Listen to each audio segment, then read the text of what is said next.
Coucou. Bon, mesdames et messieurs, bonjour. Moi, je vais bien. Est-ce que vous allez bien? Oui, très bien. J'ai posé la question à Lambert. Oh, ça c'est le lundi de Pâques, ça. Bon, alors j'espère que vous allez bien. Moi, ça va très bien en tout cas. C'est la fameuse vidéo où je vous ai posé la question. Si vous aviez des questions à me poser, mettez-les en commentaire et puis on fera une vidéo dessus, qu'on en parlera tous ensemble. Et vous êtes 43 à m'avoir répondu. Et du coup, merci beaucoup, parce que du coup, ça me fait pas mal de questions à répondre, tout ça. Alors, nous allons commencer par la première question qui est de Julien Lermenot, qui me dit merci pour tes vidéos, mais de rien, avec plaisir. Moi, je voudrais savoir les différents bœufs et différences de bœufs mondiaux, japonais, angus, etc.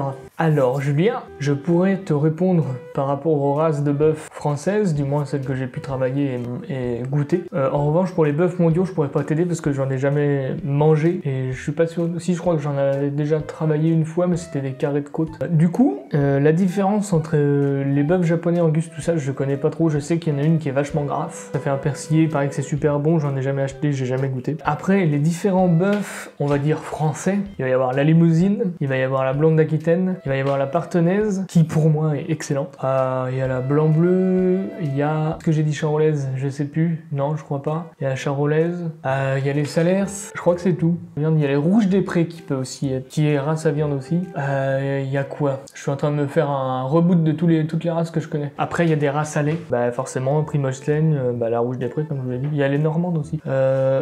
Mais Google est ton ami. Ouais, parce que je connais pas toutes les races, faut pas croire. Hein. Race bœuf français. Alors, charolaise, donc ça c'est ce que j'ai dit. Par limousine, je l'ai dit. Aubrac, j'ai pas dit, mais c'est vrai qu'il y a ça aussi. Blonde d'Aquitaine, je l'ai dit. Salaire, je l'ai dit. Normande. Normande, ils mettent ça en race à viande? Ah non, ouais, c'est qu'il y a toutes les races, vraiment toutes les races là. Alors attends, oh là là, reprenons. Normande, ça c'est plus pour le lait. Gasconne des Pyrénées, je connaissais pas. Montbéliard, je connaissais, mais je sais pas si c'est une race à viande ou une race à lait. Bazardaise, pardon. Je connaissais pas non plus. Rouge des Prés, je connaissais. Hereford, j'apprends avec vous. Hein. Holstein, oui. Partenaise, oui. Jersiais, attends. Jersiais, ça se dit? Jersiais, oui, je connaissais pas. Rubia, Guélaga, je connaissais pas non plus. Frissonne, c'est des races qui existent plus, ça. Attends, non, tu veux pas cliquer dessus, enfoiré. Ancienne race bovine française, Pinoir. Ah oui, d'accord, dont l'issue actuelle est la Primostène. Ah ouais, d'accord. Bon, on a appris que la Frissonne, c'était l'ancêtre de la Primostène. C'est fou, ça, hein. T'en passes des choses. Putain, vraiment, mais du coup, ça m'intéresse. Il y a une photo. C'est marqué vache de race hollandaise. Pardon, mais elles ont l'air charnues pour des vaches à lait sur les photos, les vieilles photos, je parle. Ouais, bref. Donc j'en étais où? Merde, j'ai cliqué sur un truc qu'il fallait pas. Ah d'accord. Après la Frissonne, il y a la Bleue du Nord, que je connaissais pas du tout. Après, il y a la Bretonne Pinoire, que je connaissais pas non plus, et ça me vexe parce que c'est marqué Bretonne, donc je suppose que ça vient de... Oui, de Bretagne, et est une race bovine de petite taille reconnue pour... Petit breton. Putain, je connaissais pas. J'ai honte. Oh, ça ressemble à une Primostène. Ouais, mais avec des cornes. Elles sont belles, putain. Je suis en train de répondre à ta question avec internet, c'est formidable. Austrania de la Montana. Français, ça? C'est pas corse? Originaire des Asturies en Espagne. Pas français, qu'est-ce que tu me racontes, toi? Pirouge des Plaines. Je connaissais pas non plus. Vocation mixte lait originelle de Bretagne. Putain, c'est breton aussi, puis je connais pas.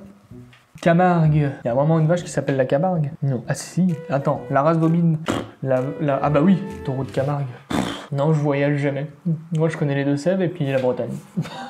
La Cimentale, ça je connaissais. L'Armoricaine, c'est encore une race bretonne, ça, hein, je connais pas encore. Armoricaine, attends. L'Armoricaine est une race de bovine française. D'accord. Merci pour l'information, du coup. Regroupe 12 races armoricaines froment du Léon nantaise. Faut que je clique, faut que je regarde. Attends, il y avait un autre lien en dessous, ça va. Ah oui, mais alors attends. Ah si. 12 races organisme de... Ah non, c'est... Ah oui, non, c'est Oui, c'est le concours qui fait... Vache armoricaine, oui, mais on s'en branle qu'elle soit présente au sein de l'agriculture, je veux savoir ce que c'est. Ouh, il y avait une grille tarifaire, attends. Attends, je descends. Génisse prête à véler, 1400-1500 euros. Génisse sevré, 6 à 8 mois, 800-900 euros. Bon. Vaux mâle futur reproducteur, Broutard, 700 à 1000 euros. Taurillon, d'environ 2 ans, 1000 euros. Tarif 20 septembre 2022. Ah oui, mais là, c'est à 2500 euros, alors. Je me suis perdu dans internet là, faut que j'arrête. Là, la première question, ça fait déjà 20 minutes qu'on est dessus. Ah mais attends, parce que je découvre plein de races du coup là. Ouais, parce que moi je connais les classiques quoi, les races à viande classiques. Après, les restes, c'est des races qui sont un peu plus rares, je suppose. Comme la bleue du Nord. Je clique dessus parce que j'ai jamais vu ça. Ah bah si, c'est la blanc-bleu. Les culardes, celle qui a un cul énorme. Normalement, c'est ça. Attends, origine génétique, bleu Nord. Attends, image. Bah non, même pas. Putain, elle a la même robe, elle a la même couleur. Si, là, non, même pas. Non, si. Attends, vache blanc-bleu. Ah non, ça doit être autre chose. Parce que là, je suis vraiment sur un truc poussé aux hormones. Un jour, on fera le tour du monde, le tour de France des races. Ça serait excellent. Mais bon, ceci dit, on n'est pas rendu là. Donc, ouais, il doit y avoir un truc de croisement, c'est pas possible, ça ressemble trop à bleu du Nord. Bah. Voilà, j'ai fait le tour. Du coup, ça m'a donné une idée, parce que quand je vois toutes ces races, que même moi, en tant que boucher, je connaissais pas la moitié. Vu tout ce qui... Attends, non, je connais pas la moitié des races, des bœufs. Eh ben je me suis auto-vexé. Vous savez quoi? On va faire des vidéos là-dessus. Races bœufs mondiaux. En revanche, si vous voulez savoir mon avis sur justement les races qui sont en ce moment dans nos magasins à 100 balles le kilo, c'est aberrant. Par rapport au bœuf de Kobe et tout, moi je sais pas, j'ai jamais goûté, donc encore une fois je vais pas dire si c'est bon ou pas, mais j'ai eu l'impression que c'était un effet de mode. C'est un peu comme la maturation de la viande, ça a été un effet de mode, tout le monde a foutu des caves à maturer partout. Et moi les gens, quand je tombe dans des magasins où il y a des chambres de maturation comme ça, parce que dans les chambres de maturation justement ils mettent du Kobe, des trucs comme ça, ils me demandent, les gens me demandent, ils disent bon bah sinon c'est bon ou pas? Que je lui dis bah... J'ai jamais goûté et tout. Ah bon, vous avez jamais goûté? Je dis bah non, 100 balles le kilo, moi non. Alors, faut que j'arrête d'être radin dans la vie, mais... mais moi je trouve que c'est cher, je trouve que c'est un effet de mode. Après ça a l'air bon, hein, c'est pas le souci, mais comme il y a eu un effet de mode, tout ça, moi je connaissais rien, tout le monde m'a demandé en même temps, et du coup je demandais toujours aux gens qui savaient à peu près, et je dis bah écoute, viens là, explique-lui parce que moi... Donc voilà Julien, j'ai répondu à la moitié de ta question parce que les bœufs mondiaux je connais pas. J'ai aucune connaissance sur les bœufs mondiaux donc je vais pas sortir ma science si je l'ai pas. Mais je t'ai répondu pour les races de bœufs françaises que même moi je connaissais pas la moitié, tu vois, comme quoi. Je suis sûr qu'il y a des petits patelins où genre il y a une race qui est là et elle est pas ailleurs, tu vois. Et ils ont vraiment conservé la race de vache ici. Bon, on a beaucoup trop parlé sur la première question. Alors, Walter G qui me dit, es-tu adepte du lancer de nains? Alors, je trouve ça marrant, mais c'est qu'on n'en trouve pas partout des nains, quoi. Ensuite, Skippy Desta qui me dit l'aile ou la cuisse. L'aile pour le barbecue, la cuisse pour le barbecue. Très honnêtement, j'aime bien la cuisse. La cuisse, c'est meilleur. C'est meilleur parce que c'est un peu plus... quand le poulet est bien fait et puis qu'il est bien gras, c'est super bon. Surtout le croustillant de la peau, tu vois. Remarque l'aile aussi. En fait, les deux. Les deux, c'est bien. Ouais. Choisissez pas, prenez les deux. Comme ça, il n'y a pas de déçu. Alors, t'habites où? Bah, à la même place que la tienne.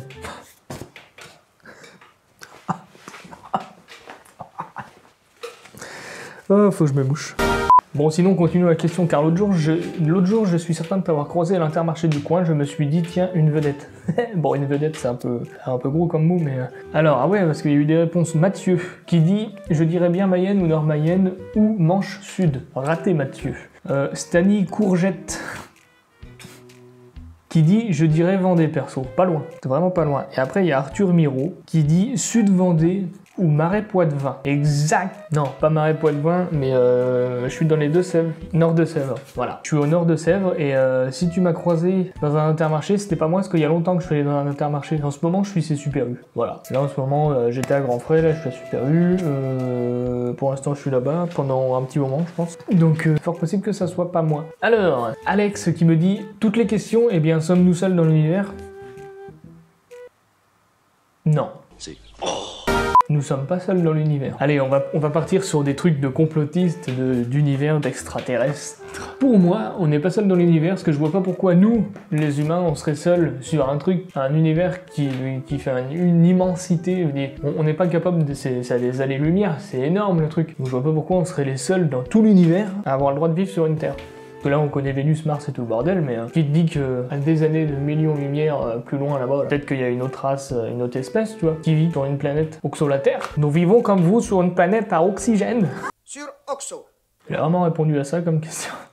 Olivier Ménez qui me dit « En tant que particulier, comment avoir accès à des grosses pièces de viande brute à préparer à ces prix attractifs ?» Eh bien techniquement, vous pouvez demander aux ateliers de découpe ou aux abattoirs. C'est possible que vous preniez des refus dans la tronche, moi c'est ce qui m'est arrivé, parce qu'ils veulent que vendre aux professionnels, mais vous pouvez aussi trouver des ateliers de découpe comme moi j'ai trouvé, c'est-à-dire que le gars il abat pas les bêtes, il les fait abattre ailleurs, et après il découpe les viandes là, et puis il les fournit aux boucheries ou aux magasins. Moi j'ai réussi à le trouver, ils m'en vendent, ils sont d'accord, donc je vois pas pourquoi les autres n'auraient pas accès à ce genre de morceaux en fait. Alors Nicolas Cabal qui me dit « À quand le travail de la terre avec un bœuf ?» Alors très honnêtement, il fut un temps où avec un collègue de travail qui lui a à peu près le même esprit de vie que moi, qui veut faire tout à l'ancienne, on avait parlé de ça, et je lui disais que moi je voulais des tracteurs. Et il m'a dit « Ouais mais à l'ancienne c'est avec des chevaux, des bœufs. » Et j'ai dit franchement ouais ça m'a tenté. Après ça peut être une idée, moi je trouvais ça super comme idée, en plus un cheval c'est magnifique, les chevaux de trait bretons sont magnifiques. Si jamais vraiment je dois travailler des grandes surfaces de terre, ça sera avec un tracteur, mais pas un tracteur récent, un vieux. Donc mais après attention, ça se trouve quand ma chaîne sera développée de ouf, qu'on aura la ferme et tout, peut-être qu'on s'essaiera à cette activité là, je dis pas le contraire, sans déconner, sur des petites surfaces tu vois, histoire de vraiment, ça peut être une idée, ça peut être une idée. Cependant calmez-vous, ça sera pas tout de suite, hein. Pas du tout. Alors ensuite nous avons Damien Crichant, j'ai du mal avec les noms, c'est incroyable. De quel coin êtes-vous? Les Deux-Sèvres du coup, je l'ai dit avant. À quand la fibre? Quand j'arrêterai d'être radin, puis j'accepterai de payer un peu plus cher pour avoir la fibre. Et est-ce que votre femme pourrait vous filmer? J'ai déjà parlé de ça avec ma femme, du coup, pas forcément. Nous vivons à l'ancienne, par rapport au jardin, aux animaux, mais aussi par rapport au fait que c'est ma femme qui élève les enfants, qui s'occupe de la maison, qui s'occupe de faire à manger. Ne me prenez pas pour un macho, c'est pas du tout le cas, je l'aide aussi à faire le ménage, calmez-vous, et à faire à manger. En fait, comme du coup, elle s'occupe de la maison et des enfants, c'est pas possible qu'elle me filme, parce que pendant qu'elle me filme, il y a personne pour surveiller les enfants, tu vois ce que je veux dire? Alors ensuite, il y a MBZN qui me dit pourquoi le boson de Higgs possède une masse. Je sais pas ce que c'est le boson de Higgs déjà. J'espère que c'est pas un truc de cul parce que si je vais sur internet avec ça là. Ah si ça marche. Alors boson, je sais pas sur quoi je vais tomber. Hein. Qu'est-ce que c'est? C'est quoi ça? Ah ouais c'est un truc de chimie. On m'avait perdu là. Ah, leur dit aussi. Ah non ça y est. Ah ouais c'est un truc d'atome et tout. Bah je crois que je vais pas te faire de cours là-dessus parce que j'y connais rien. Je suis désolé je pourrais pas répondre à ta question. Mais merci de l'avoir posé quand même. Ensuite nous avons Théo qui me dit « Comment as-tu découvert la boucherie ?» Alors, il se trouve que j'ai fait un stage, c'est un boucher, ça m'a beaucoup plu. Du coup, je me suis dit, je vais faire un autre stage chez un autre boucher. Ça m'a beaucoup moins plu parce que je me tapais toute la plonge.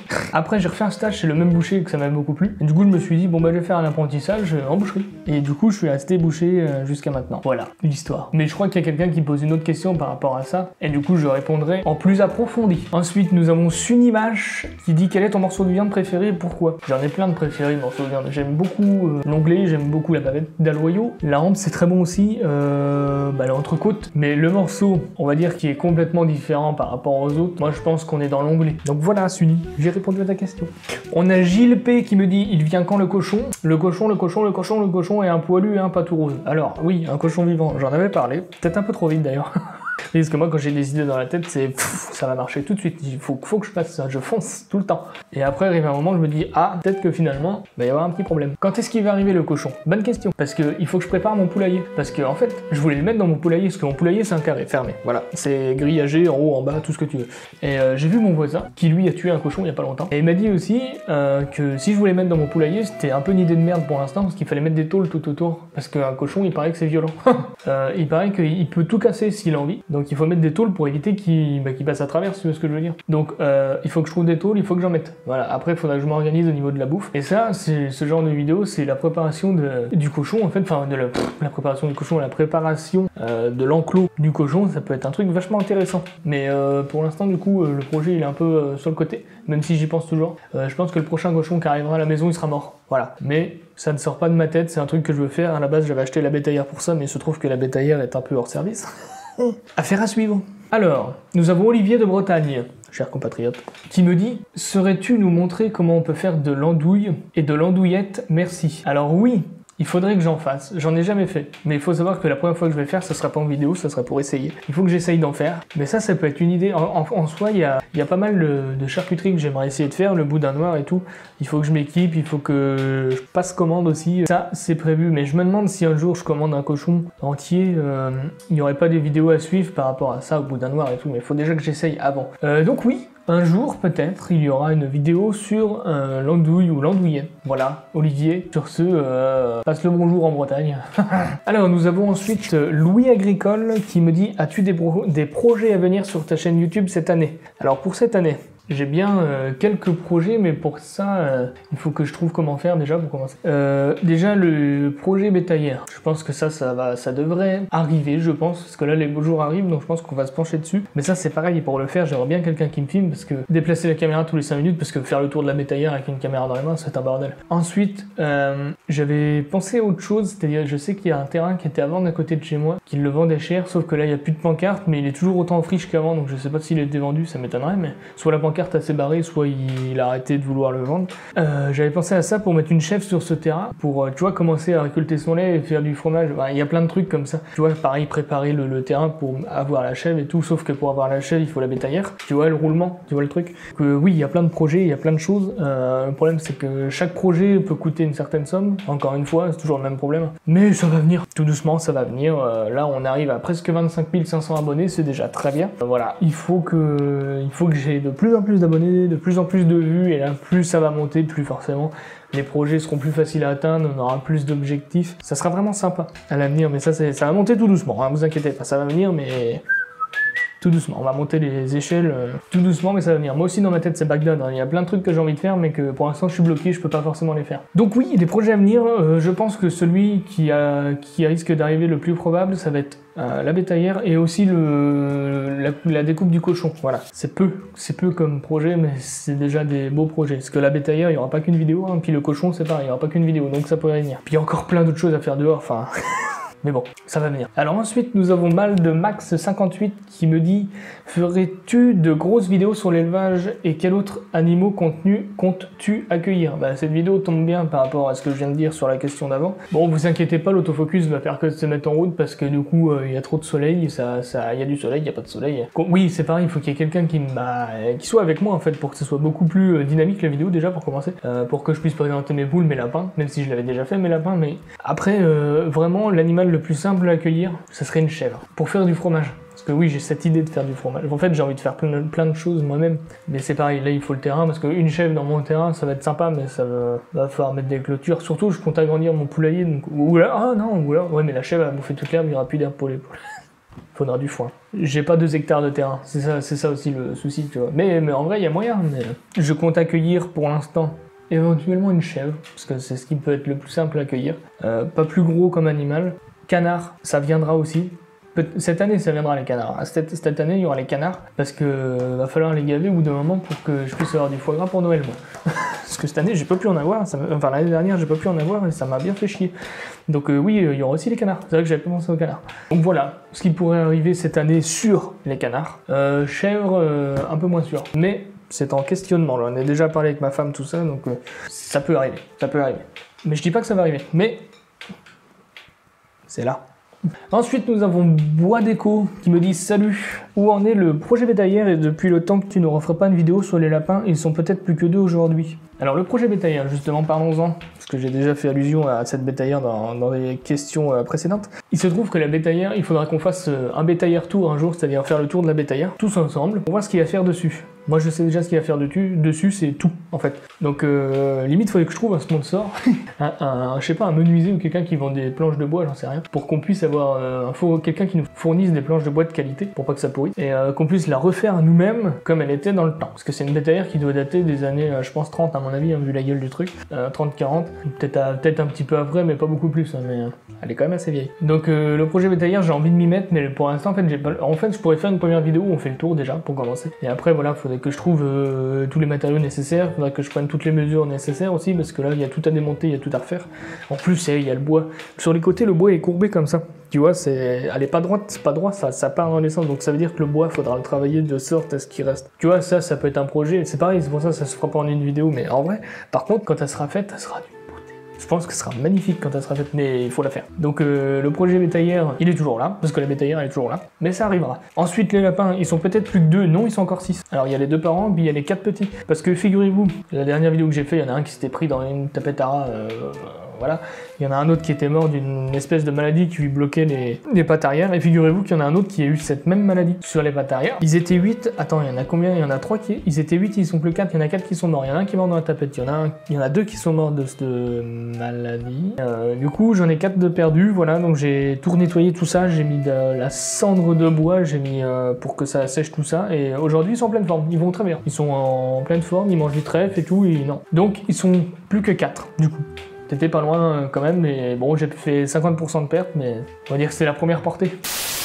Bon, t'es en train de faire le montage de la vidéo et je me suis rendu compte que j'étais rendu à 20 minutes, ça allait être beaucoup trop long, donc du coup il y aura une deuxième partie pour cette vidéo.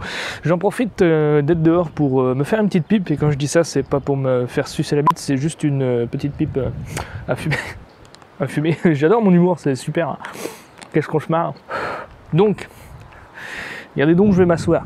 Ah, sur la bétaillère, parce qu'on fait que d'en parler depuis tout à l'heure. Donc, ah ouais, mais là j'ai pas de trépied, j'ai rien. Là c'est random, c'est avec la caméra, c'est un délire. C'est avec le téléphone, je veux dire. Du coup, on va se retrouver vendredi prochain pour une autre vidéo. Ça sera pas la suite de cette vidéo, on va pas tout faire en même temps, quand même, un peu de suspense. Et sur ce, n'hésitez pas à vous abonner si vous êtes nouveau, n'hésitez pas à mettre j'aime, à mettre un commentaire, ça fait toujours plaisir. N'hésitez pas à aller voir Instagram, aller voir la cagnotte Tipeee aussi, elle est toujours là. Qu'est-ce que vous pouvez aller voir aussi? Facebook, j'ai ma page Facebook, je sais même plus ce que j'ai comme réseau social, c'est terrible.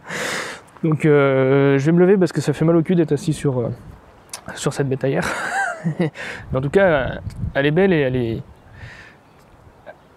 elle est bien fatiguée. Bon, sur ce, les petits copains, je vous fais un bisou et puis bah, vendredi prochain, normalement vendredi prochain, j'ai préparé un truc, on devrait bien se marier. C'est un truc assez insolite d'ailleurs, ouais. Ça va être marrant. Bisous. Ah ben on va bien se marier, putain. C'est un peu pourri.